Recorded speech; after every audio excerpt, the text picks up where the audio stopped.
আজকে রান্না করব একদমই অন্যভাবে ঝিঙের তরকারি। একদম সিম্পলভাবে, খুব কম সময়ে, অনেক তেল মশলা ছাড়াই, বলতে গেলে খুব সামান্য তেলে, কোনো মশলাই দেব না, রান্নাটা করব। আর এই রান্নাটা কিন্তু একদমই লাইট হবে আর খেতেও কিন্তু খুবই ভালো লাগে। আর এখন তো ঝিঙে বাজারে প্রচুর পাওয়া যাচ্ছে আর ঝিঙেটা খেতেও কিন্তু খুবই ভালো লাগে। তো দেখুন, এখানে তেল দিয়ে দিয়েছি। সর্ষের তেলটা অবশ্যই সর্ষের তেলটা ইউজ করবেন। আর এখানে ফোড়নে দিয়েছি কালো জিরে, কাঁচা লঙ্কা। কাঁচা লঙ্কা একটু চিড়ে দিয়েছি। এইভাবে ফোড়নে কাঁচা লঙ্কা দিলে, কালো জিরে দিলে কিন্তু রান্নার টেস্টটা খুব ভালো আসে।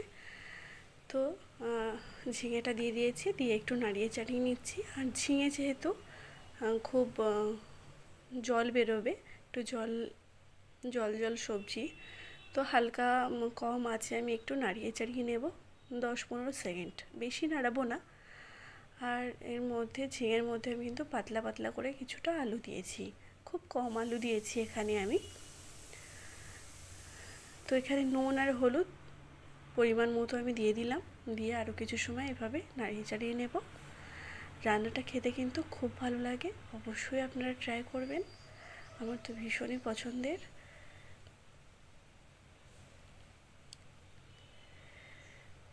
তো দেখুন, এখানে কিন্তু 10-15 সেকেন্ড আমি নাড়িয়েছি, অনেকটা কমে এসেছিল। আর এখানে পরিমাণ মতো আমি জল দিয়ে দিলাম। পরিমাণ মতো জল এখানে আমার দেওয়া হয়ে গেছে। দেখুন, খুব বেশি কিন্তু জল দেবেন না, বেশি জল দিলে কি হবে, রান্নাটা কিন্তু খেতে ভালো লাগবে না। তো দেখুন কতটা জল দিয়েছি, দেখলেই বুঝতে পারছেন যে কতটা আমি জল দিয়েছি। যেহেতু ঝিঙে কিন্তু খুব সবজি, জল সবজি, লাউ ঝিঙে এগুলো জলও সবজি যেগুলো, যাই হোক। তো ঢাকা দিয়ে রান্না করার পর এই লুকটা এসছে। দেখুন ঝোলটা কিন্তু একদম নেই যেহেতু। আর ঝিঙেটা একদম পুষ্ট ঝিঙে, একদম কচি না, কিন্তু পাকা ঝিঙে না, এটা পুষ্ট যে ঝিঙেটা হয় সেটাই।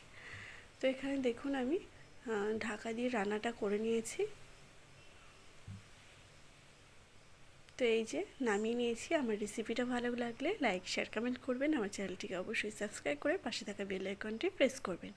সবাই ভালো থাকবেন। ফিরে আসবো আবার নতুন কোনো রেসিপি নিয়ে। নমস্কার।